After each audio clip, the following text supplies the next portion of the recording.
welcome to Take Notice, Amplifying Black Stories. I'm your host, Allison Preisinger-Higgins. The mission of this project is to take notice, to listen, to hold space by amplifying Black stories, experiences, and voices. Conversations on family life, finding joy, and interests of folks in our country who encounter racism on a daily basis. A portion of these discussions will be dedicated to holding space for guests who are comfortable sharing their personal experiences with racism. Stories help us all learn and connect. We are here to listen, to take notice. Thank you for being with us. Let's take a moment to recognize, to take notice of the voices that are so often unheard. Land acknowledgement statements are an important part of honoring those whose land we now live and work on. I have chosen to begin each episode this way to spark ideas and keep these conversations in the front of our minds so that we may learn how to do better. I would like to acknowledge the land on which this episode was created. I would like to show gratitude to the traditional ancestral land of the Shoalwater Bay and Chinook tribes. Now, recognizing that these names are not the original names of the people of these areas, as I continue to learn how to better acknowledge Native people of these lands, I will adjust the wording of the beginning of each episode. I encourage listeners to research the land on which you live and are listening right now. Recognizing this is just the beginning. Welcome. Thank you for being here, and thank you for listening. Before I introduce our guest for today, I wanted to mention something that comes up briefly in this episode, but that we will get into further in an upcoming episode. One of my recent guests pointed out a reservation that she had about the question I have been asking my guests about what would make them feel equal. I will leave the deeper discussion on this for my episode with the guests who brought this up, Yvette Dubell, but I did change the question slightly in this episode, which you will hear.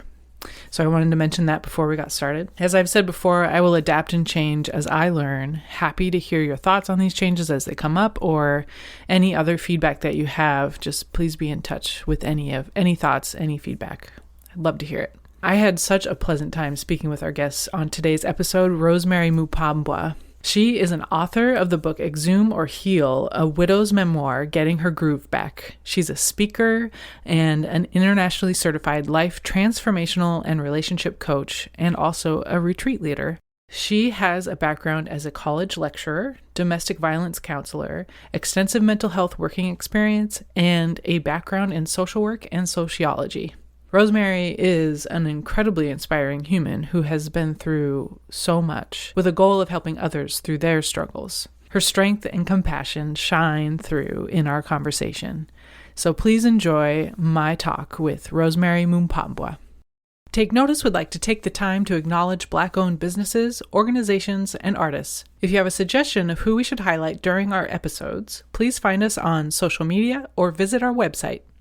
Converge Media is a leading producer of culturally relevant content in Seattle and across the Pacific Northwest. They create videos, editorial and creative writing, podcasts, and local news coverage curated specifically for an urban audience. They believe that the Black community deserves authentic representation, a focus on our community's issues, and equitable access to elected officials, leadership, and governmental information. Learn more about Converge Media, follow and support at whereweconverge.com.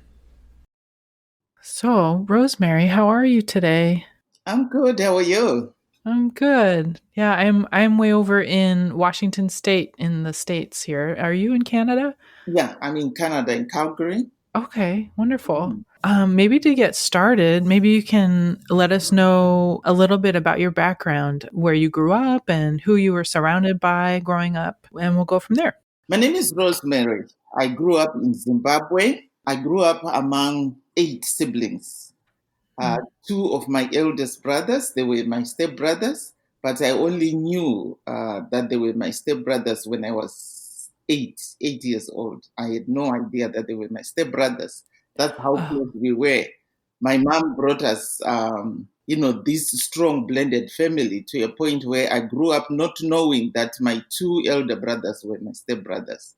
And when I asked her, she said, "Does that really matter that they are your stepbrothers? It doesn't change anything. You are still all my kids." So that's how close-knit we were. I grew up with my dad and with my mom. My mom was a peasant farmer. She used to farm at this piece of land that we had in the village. My dad used to work in the city. So up to third grade, I was staying with my dad in the city. And then after that, I requested to go to stay in the village with mom because I figured life with mom would be much easier. Because with dad, I was doing all the cooking. He would come to work. And then when he comes to work, he would help me to cook. But most of the times, it was just hard to live among the three men because both my stepbrothers were also staying with me in the city. And so after that, I decided to go to the village. And then when I decided to go to the village, my second stepbrother decided to come to the village with me to live with mom. That's when I discovered after 5 years that he was my stepbrother, but I had no idea that he was. Anyway, after that, I went to college. After I finished high school, I went to university in Zimbabwe. I started working at this private college in the Midlands in Zimbabwe. I got married. I had one child. Soon after my wedding, me and my husband went to the UK for university. We were in the UK for almost 2.5 to 3 years, thereabout. We got some qualifications. We went back to Zimbabwe. Both of us were college lecturers at the same college until he passed away in 2000. He left me 3 beautiful children. The youngest was 5. My oldest was 12. My son was 9 years old. After he passed away, 2 years later, my dad passed away in 2003. Because of the situation surrounding the death of my husband, my dad had actually moved in with me to help me look after the children. So when he died, the situation, just commanded me to leave because I just felt I had no shoulder to cry on. I had nobody to protect me. And I left Zimbabwe for North America. I'm here in Canada since 2003. I was separated from my children for 6 years before they joined me. In 2009, I managed to get papers for my mom to join me. But unfortunately, in 2017, she passed away. Before that, I had lost so many other relatives. Just 2019, my youngest brother had a heart attack and he passed away. Yeah, so now I'm here in Canada with my 3 children. Now they are grown up. They are all entrepreneurs. They're doing very well. And I am really proud that, I managed to raise these 3 children that my husband left me. Now they are, productive members of the society. So, so I grew up around an extended family. To me, we were never alone in our house. There would be other people coming in to visit. They would visit thinking that they will stay a week, but they will be there for a month or 2 months. After that, you'll be saying to my mom, so when are these visitors, mom, going to leave? And my mom would say, a visitor will never finish the food in the house. What's your problem? Let them stay. If they've nowhere else to stay, let them stay here. And so we were never alone. We were always surrounded by other people from both my mother's side and my dad's side. So right now, when I was alone for those 6 years without my children, I was going nuts because I was never used to be alone. It was just tough for me. Yeah. And then I come to North America. The culture here is different. Here, it's one man for himself and God for us all. But in Africa, we live in groups, in cluster families. That, if one problem hits you, it hits the whole village. People are always together. They work together. They solve problems together. But here it's quite a different culture. So those are the things that I had to go through again to relearn to be an individual in a world or a country full of people. Yeah, that's quite the journey. Yeah, that would be a massive shift to come to North America, to Canada, and just that I can imagine it's very, very different. It's very different. Hearing your explanation there. Yeah. Wow. Let's see here. So you went to university. What did you go for? What did you study? In the UK, I did a diploma in education. And then back in Zimbabwe, I had a degree as well in human services. Oh, But okay. after I left the country, when I came here to North America, they don't recognize our credentials. They don't validate them right there and then. It took me almost 9 months for me to hear back from the government, and you have to pay to get your credentials validated or accredited. And then I was told that I needed to go back to university for 2 full years if I wanted to be a lecturer in the subjects that I wanted to teach. So I thought, you know what, going back to university for 2 years, that's a lot of hours into college. What about my 3 children at home? So I decided to go back to college online. So I did a diploma in social work. I did a diploma in business administration. And then I did a diploma in criminal psychology. And then after that, that's when I decided to move from Ontario to come here to Alberta. When I came to Alberta, I went back to university again and did a degree in sociology. Oh, wow. Many, many degrees. Wonderful. Wow. You said you were alone in Alberta for 6 years with your kids still in Zimbabwe, is that right? Yes. What kind of work were you studying at that time, or were you working at that time? I was working now as a program coordinator because I had finished my diploma in social work, which I also did online because I wanted to be working full time so that I can be able to support my children back home. Oh, sure. Yeah. Yeah. But when I went back to college again to do my sociology degree, it was online again with Athabasca University because I still wanted to maintain my full-time position so that I could still support my children. My children were also in colleges and high school, and they still needed, a roof over their head and stuff like that. So for me to improve my standard of living, I decided to go back to college because in Zimbabwe, we had a good life before my husband passed away. So coming here, starting from scratch, it wasn't easy. So I was really thriving to have a much better life than I had in Zimbabwe. That's when I decided, you know what, let me go back to university. And my kids were like, Mom, when are you going to stop going to school? Yeah, so I No. went back to school, and then after that, I started getting much, much better jobs.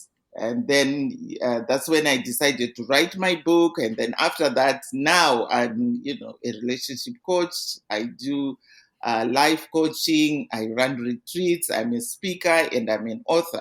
But I also had to go through self-development courses again. So it's like, the learning process is not ending for me. Right. Never ending. Never ending. That's pretty wonderful. I would love to hear about your book and your current work, but before I ask you those questions, did you have a specific story or two in mind that you wanted to share? Yes, I wanted to share that, when a person leaves their home country, it's a huge decision that people make. We sacrifice a lot. For me, I sacrificed the life of my children, the safety of my children, my own life, because when I came to North America, I wasn't even sure where I was going. I had a friend in the States, but the friend was living in a one-bedroom apartment, and she had 2 kids. And then we moved into a big apartment, but it was 2 bedrooms. 2 bedrooms. So I was sharing a room with her 2 kids. So you can imagine, I had my own house in Zimbabwe. Now I'm coming to a foreign country. We we go through a lot. And that emotional separation from your children, your culture, your food, your language, and everything. And then you come to a new country. A lot of people, they give up on themselves. They give up on their dreams. I left my country because I wanted a better life for my children and a better life for me. But most of the immigrants, when we come here, we go through a lot of discrimination everywhere you go. You have to prove yourself all the time beyond reasonable doubt that you can do this job, or you can perform this task. Even in university, when you are talking on the phone with your college lecturer, if they don't like your voice, you are done. You are done. But and then you see even the common person on the street, they give you a hard time because they are an immigrant, but they don't know my story. They don't know my story. And if we would reverse engineer that, you come to my country and I treat you the same way you are treating me, how would you feel? This is the question that I always ask people, like, how would you feel if I treat you the way you're treating me? I am not here for, to get free service from the government. I had to work 3 jobs, 4 jobs, going to college at the same time. But people have this notion that when immigrants come into a country, they want free money from the government. That's not it. That's not it. We come here and we work. We go to college. I've just told you that I went to college. In the meantime, I was working 3 jobs, imagine, and going to university full time. So we go through a lot of sacrifices, but it's because a lot of immigrants, they come here because we are determined to follow our dreams. And most of the immigrants, they either fall through the cracks that time because, they've been given so much hardship through their journey, and they decide to drop their dream and then just continue working menial jobs. So what I want to tell anybody who is from another country coming to North America where you are an immigrant, don't give up your dream. Continue grinding, continue working. It's not everybody who is going to be giving you a hard time, creating all these barriers. One of these days, you will meet somebody who will give a good word for you, or who will just open a door for you. This is what happened for me. One lady heard about my story and she started opening doors for me. So the same to the listeners, if you are going through a lot of hardship, people are creating all these barriers for you. What also helped me was prayer. Pray. God will open doors for you, but don't give up. Don't give up on your dreams simply because you are facing all these roadblocks and all these barriers. No, one day a door will open and you will walk freely in the door. Yeah, having faith that you just got to keep going. Yes, yeah. Can you tell us a little bit about the woman that you mentioned that opened the doors for you, opened a door at least for you? Yeah, I was working for this agency here in Calgary. In my previous job, I was really going through a lot of hard times with the director that I was working with. She continued to promote all the juniors in my program. I would train everybody that was coming in because I was the what can I say, the longest serving member in that program. Everybody who was coming was just working for a year or two and then they would leave. But I had been with this agency for almost 8 years. So anybody that was coming, they were sent to my office for training and stuff. But then to 4 or 5 months, when they have completed their probation, they would become my boss. And I'm like, okay, so what's going on? And then I discovered that, you know what? It was because of the color of my skin. So when I confronted the managing director about it, she treated me like a kid. One time, I was on the phone with one of the workers. We were trying to solve a problem, and then the other worker hadn't handled the situation properly. So I was trying to take her through the journey and, telling her what she should have done instead of doing what she was doing. But this this colleague then went to the director and created fire for me. So it was like it was my fault, and I was trying to justify and just clear my name that I didn't do anything wrong. I wasn't even there. All I had was a phone call, and I was trying to find information to see what was going on. But then I was told, you are not the boss. Why are you trying to solve a problem? And I'm like, well, she came to me asking for advice. The client called me because I had worked with that client. So the client called me because the client was in distress. How was I supposed to hold that situation? Mm. I had worked with this client before and she was comfortable talking to me. And this other worker was still new. So I was trying to help the situation, but oh my goodness, it was all my fault to a point where it even went as high as the CEO. And Mm. then the CEO's secretary is the one that overheard the conversation. She is the person that had doors opened for me because she spoke to the CEO and said, no, you are being given the wrong information. Rose is not wrong. She is right what she is doing. But you are only hearing one side of the story. And it was clear that because of the color of my skin, I wasn't supposed to be telling the other person that they were not doing their job correctly. And I was not the supervisor. What gave me the audacity to say so? So this woman is the one that actually spoke to the CEO. And then the CEO had a meeting with me and tried to apologize. You know what? It's okay. We can solve this situation. But, after that, when stuff like that happens, you are no longer comfortable. Yeah. So after that, there was a job in an agency that we were working in conjunction with. The supervisor of that agency knew the secretary of the Mm. CEO. So it was just in passing that she was talking about it and said, oh, yeah, I interviewed one of the ladies from your agency. Do you know her? And she's like, oh, Rosemary, I know her. And then she started talking a lot of the things that I had done in that, present agency that I was still working for. And she is the lady that got me the job because her reference, her uncalled reference actually opened the door for me for a new job.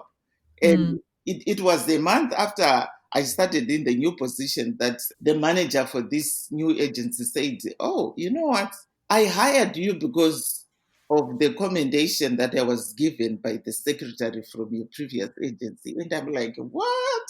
I didn't even ask her to be my reference. And she said, I know.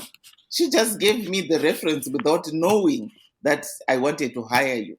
So because of that, I Mm. hired you because, she gave me a good word before she even knew that, you were the last two candidates that I was deciding to hire.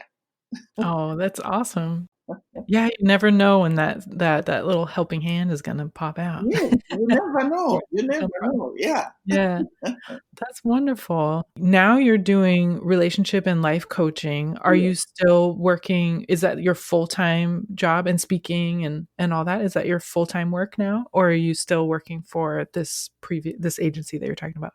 Yeah, I'm still working for this other agency. Wonderful. So relationship coaching and all this, because most of the times now we do it over Zoom. Oh, sure. Yeah. Yeah. So it's easy. Yeah, yeah, you Yeah, can it's just, easy. it's Yeah. flexible, yeah, that's wonderful. Yeah. So Good. it's flexible. You can do it anyway, even in my car. I remember one time I was coming Oh from work and this lady from, is it Italy? Yeah. She had bought my book and she had a couple of questions. And I was talking to her all the way to my house. oh, wow. Yeah, isn't that amazing? It's It's so amazing, what yeah, technology can do. yeah.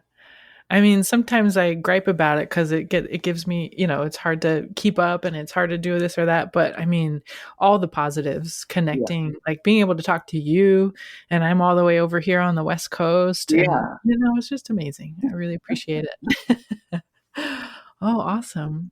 Wonderful. So can you let's see, so you wrote a book. Can you tell us about your book and your current work with that, and when you're able to do speaking engagements, what you do with that as well? So this is my first book, Exhume or Heal, a Mm. widow's memoir, Getting a Groove Back. So now I've also released this, the handbook to this book. Oh, wonderful. Yeah. So when a person finishes reading this one, they can buy the workbook and go through it to make sure that they've understood, because there's a lot of healing therapies and exercises in the first book. And then I've also published this one. It's called A Triumphant Snapback, Resetting Your Life. And this one is mainly to reignite your groove after you've gone through widowhood, divorce, or a heartbreak. How to, get back into the dating scene and start afresh. So what I do with my book for the conferences that I've been a speaker, after I published my book in 2019 in December, in January, I received a call to go and talk about my book in Oslo, in Norway. That was my first time I flew to Norway. I had never been to Norway. So, so it was a women's conference, and I was talking about grief, the truth about grief, what grief is all about, what it means to be going through grief, and also how you can pick up the pieces after you've gone through grief. A lot of people only thought that, grief is when you have lost a husband, or you have lost a dad, or you have lost a mother. But grief is anything that causes you pain. So when I was talking about that, a lot of people were like, oh, okay, we didn't realize that, grief can be anything.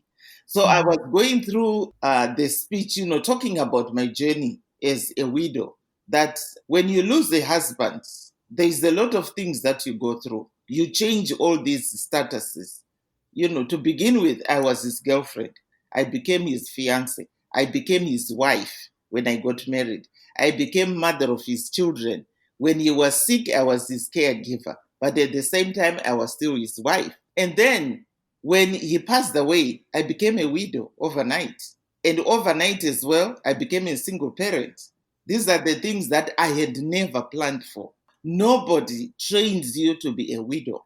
And nobody even trains you to be a divorcee, When your status changes like that, society will change as well, but it will change on the negative side. The society is never with you when you are a widow. As widows, you are treated differently, even a divorcee. The friends that you used to be with when you are still coupled, they will divide themselves. Some will come with you, or some will go with your ex-husband.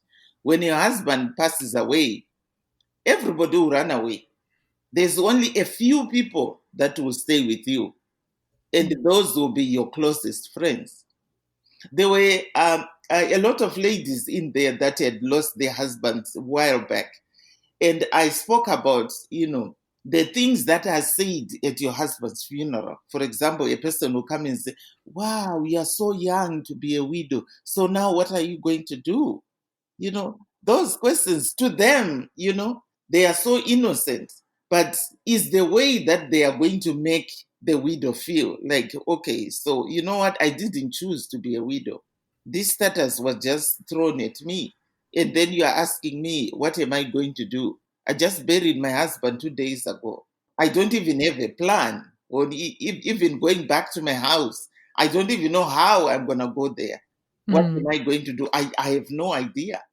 But, people ask you all those questions, or they'll say, wow, he left you this brand new car. Was it paid in full, or it was still a car note? Okay, so now I'm supposed to put my laundry in the open. Everybody to know that, what, this car wasn't paid cash.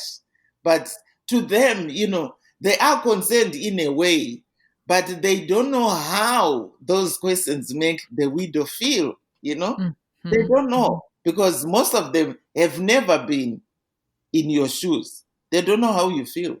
They ask you all these questions. So now, did he leave you enough money to look after the kids? Well, if he knew that he was going to die, I'm sure he would have left me $1 million. But death comes without notice. Right. Death comes without notice, even when you are divorced. Most of the times, it's a surprise to a woman that, wow, you are divorcing me. Oh, yeah, I'm divorcing you because I'm going to be living with so and so. They will leave you for somebody else. And it's most of those things that you are never ready for. You are never ready for. But I guess because most of the people, they haven't walked in your shoes. They just don't know how to behave or how to support you. What I've always told people is, when you visit a widow, or when you go to visit your friend who has just been given divorce papers to sign, don't say anything. Ask the person who is affected, how can I help you? Because sometimes when you start offering unnecessary help, it's going to be annoying to the person who is going through the situation. Because sometimes all we need is just your presence and your silence. It's comfort enough. But because, a lot of people, they try to help, but they don't know how. And they just fail to ask, how can I help you? That's the question that people just need to ask. How can I help you? How can I be of help? How can I be of service to you in this situation? And the person who is in the situation will know what they want, or will tell you, you know what, for the time being, I just want to be alone. That's all. I just want some peace to process some stuff. And people should respect that. If she says she wants to be alone, okay, let it be. Yeah. Absolutely. It makes me wonder if the struggle with people knowing what to say or not also comes from the hesitation of our culture or different cultures in society to even talk about divorce or death in an open way. Yeah. So people are just feeling lost when they haven't run into it and they're in the presence of it. So yeah. Mm. Mm-hmm. But yeah, just sitting with people and just being there and asking how you can help. That just really simplifies It does. simplifies what to do. Yeah, Mhm. it does. Yeah. And most of the times, the widows, even the divorcees, they are going through a lot of shame Mm. because there's this thing that, when you are divorced, you no longer belong to a certain society or a certain culture of people. And Mhm. most of these divorcees, that's what they struggle with. They are so ashamed that, you know what, they could not make the marriage work. But most of the times, if you talk to the woman, she would have done everything she could. She might have bent backwards to make the marriage work. But if the guy has checked out of the relationship, there's nothing you can do. Mhm. And sometimes even the circumstances will force you to leave the marriage. But a lot of people, they hide because of what society would treat them after that. I remember when I got widowed, I went through a lot of shame, a lot of fear, because people started treating me differently. People started treating me differently. You walk into a supermarket and people know that, oh, she is the widow. Just Mm. the looks from people. It's like, I have people repellent syndrome on me. Like, Mm. I'm just a human being just like you. I'm just going through grief and I didn't ask for this grief. And then when they address you, is, oh, Rosemary, oh, you mean that widow? Mm. Okay, widow is not my title and it's not Right. my last name. Right. Yeah, they call you Rosemary. Oh, you mean the widow? Mm. Really? Hmm. Yeah. Or Wow. they will say Rosemary. Oh, you mean the divorcee? Wow. Mm. Seriously? Huh? Is that how you treat other people when they are in a predicament like that? So, Right. it's all these labels that you get. Hmm? Mhm. Why is it that when I am married with my husband, when somebody asks me, "Oh, you mean Rosemary? Oh, the married one?" No, they don't say that. It's when you're divorced or widowed or heartbroken. Oh, you mean that one that was dumped by so and so? Right. Wow. Oh, man. Anything that they can point out that's Yeah. negative or, Yeah. put you in some category. Putting you in categories like, Mhm. okay, why people of my nation? Why? Mm. But people do it. And most of the times, they don't even think about it. It just comes out. Mhm. Like, okay, society, we need to learn not to give people, statuses because of their predicaments. Absolutely. Wow. One of the questions that I ask everybody is what brings fun or joy into your life? What brings me fun is to be around the people that build me up and lift me up, around positive people. My children, they bring me fun. I like to be around people that are motivated to improve their lives. I say so because I was in this pity party mindset for a long time. And I never thought I would be able to be happy again. But you know what? Your mindset, everything starts in the mind. The way you talk to yourself, these, private mind chatters that we have, these are the ones that can either build you or break you. So what I want to tell people is listen to what you're telling yourself. What is it that you're telling yourself every day? Are you telling yourself that you are a loser? Are you telling yourself that, you know what, I wish I had done this? You wish you had done this. Okay, now that's yesterday. What are you doing today? Because your future, your tomorrow starts right now. What are you doing right now? Crying about the past is not going to change the past. The past is gone. It's gone. You need to flip the page to the next page so that you can start afresh. Start today. Stop looking at yesterday. And always, when you wake up in the morning, what are you looking forward to? This is what makes me happy. When I wake up in the morning, I look around, I'm like, I am thankful that I'm alive. I jumped out of bed, I'm alive. Although, as you get older, it gets difficult to get out of bed. But I'm thankful I'm alive. I'm thankful that I'm alive. I'm also thankful that, since I started writing, it has brought me so much joy. Just writing has brought me so much joy because I know what I'm writing and what I'm talking about in conferences is helping other women. Working with women, especially that have gone through the road that I walked. Widows, divorcees, heartbroken. I've been widowed, right? And I've been divorced from my culture and from the people that used to be around me as my husband, as Mrs. Mupambwa. I'm still called Mrs. Mupambwa, but my husband is no longer there, right? Mm-hmm. But so that unity that I had with my husband, he's no longer there. So I am divorced from that unity. Now I'm a single mom, right? So a lot of the women, when they've lost their husband, they go through a lot of what I call what will people say syndrome. So when they come to me, they are coming to me with all these notions that, people are telling me I shouldn't start dating. People are telling me because I am past this age and my husband passed away, I shouldn't even think of having a relationship.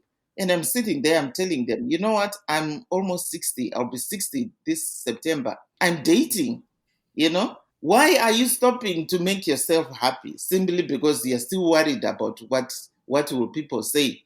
So when I sit with them, we do what I call a personal inventory. What makes you happy? Most of them, they have no idea anymore what makes them happy because they've spent their whole life looking after other people. They've been looking after a husband, the husband passed away. They were looking after their family, their children, and they forgot who they are.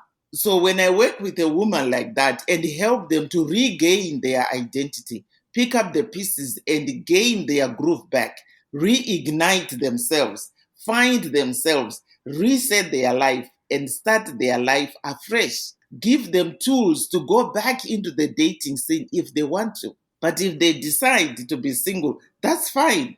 We'll work with you to make sure that you regain your confidence, to empower you to be an independent woman that is not going to be dependent on other people, and to work on your mindset and remove the poor me mindset that is keeping a lot of people stuck in their pain. Regret as well. A lot of people, they regret, I wish I hadn't wasted so much time in this relationship. I should have done this, I should have done that. But you know what?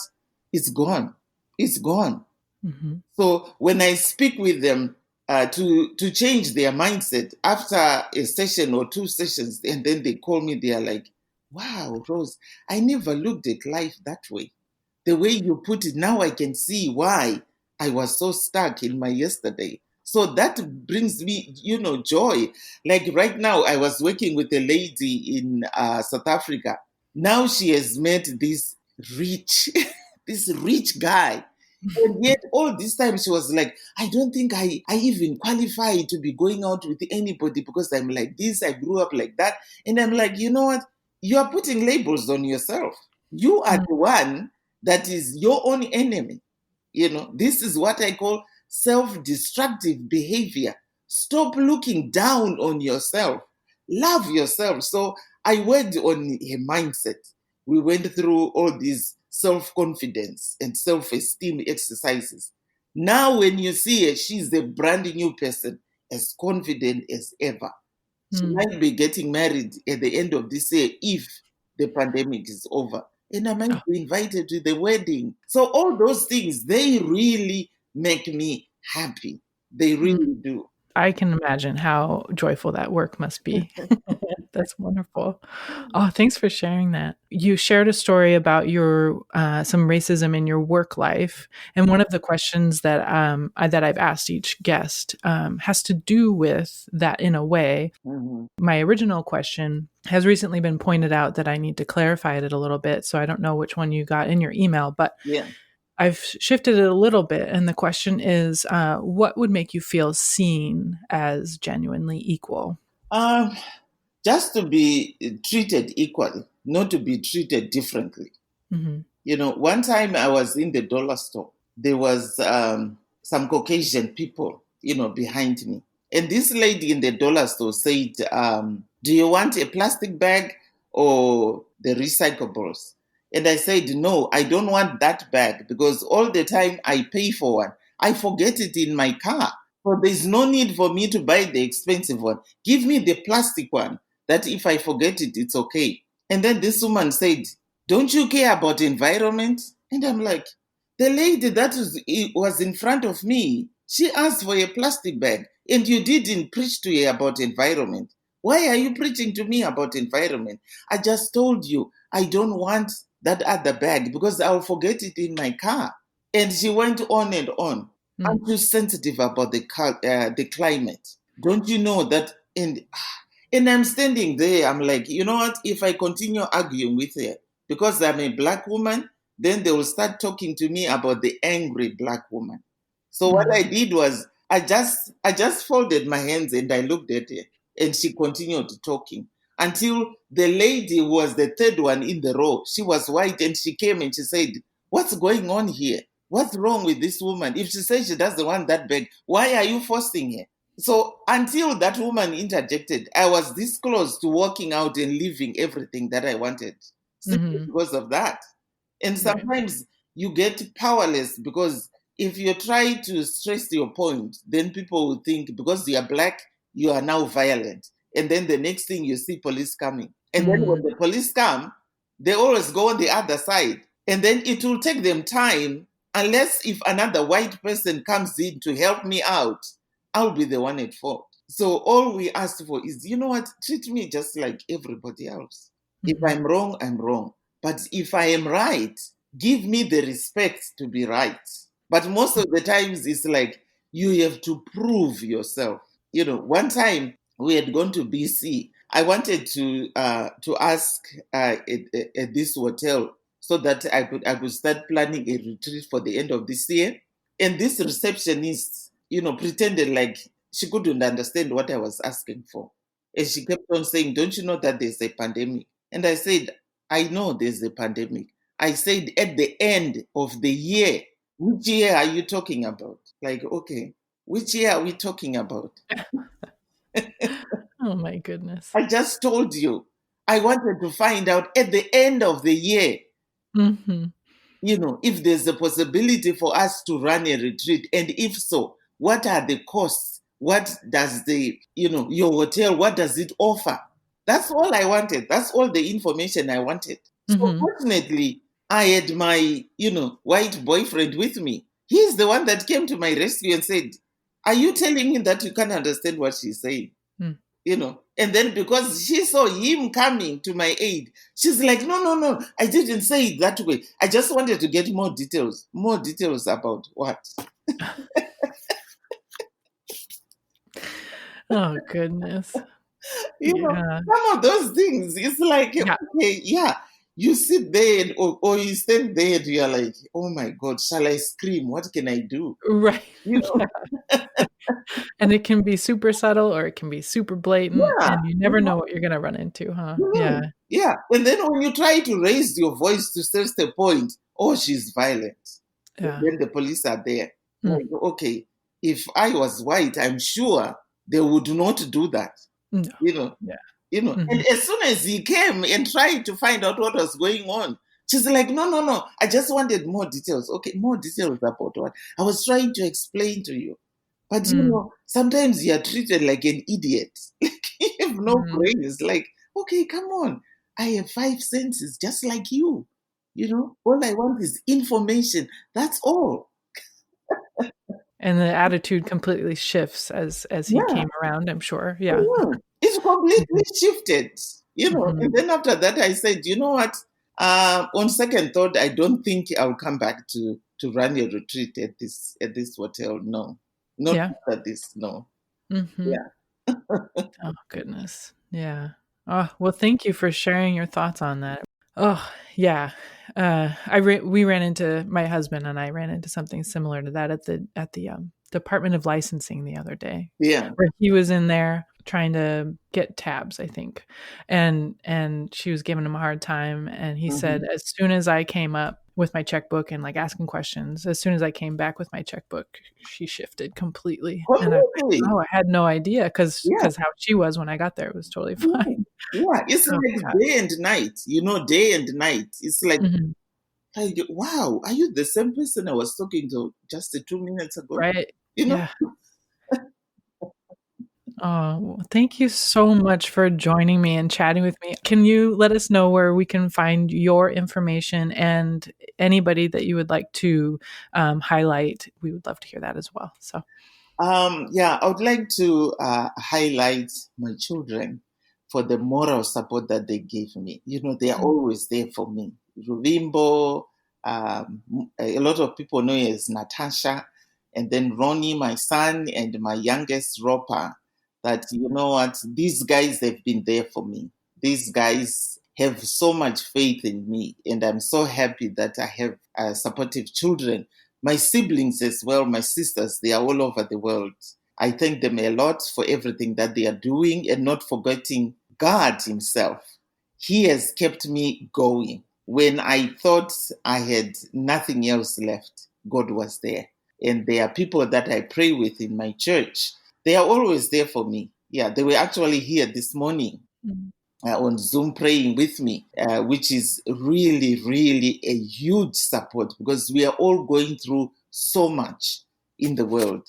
And if you don't have people that support you like these guys do, a lot of people are really, really going through a hard time. And I also want to thank the ladies that I work with in the women's conferences that I go. They're always there supporting me. There's also a lady called Annette here in Calgary. She's one of my mentors. She's about 75 years old. And every time I call her, even when I'm doing seminars, when I call her, she's there to give me advice, free advice. Most people will charge me, but she's there to teach me. 2 weeks ago, I lost my auntie to COVID in Zimbabwe. Oh, I'm sorry. And she said, oh, I haven't heard from you for almost a week or 2 weeks because, every week she always sends me a message. And I said, you know what? I was just going through a hard time. I lost my auntie. And, since then, she's calling me every other day, sending me a message. And this other day, I was at work. I was just going through a hard time. And from nowhere, she calls me. I was just thinking of you, Rose. I was praying for you. And I just got this feeling that I need to talk to you. And I said, wow, you are such a godsend. I'm just going through a rough time today. So all those are the people that I really want to call out for and thank. So where people can get me on my website, it's called rosieslifecoaching.com. rosieslifecoaching.com. And my email address is the same, rosieslifecoaching@gmail.com. Wonderful. And then on Facebook, I'm on Rose Life Coaching as well. Yeah, so that's where they can get me. But if they go to my website, they'll be able to connect with me anyway. All the information is there. All the information is there, yeah. Great.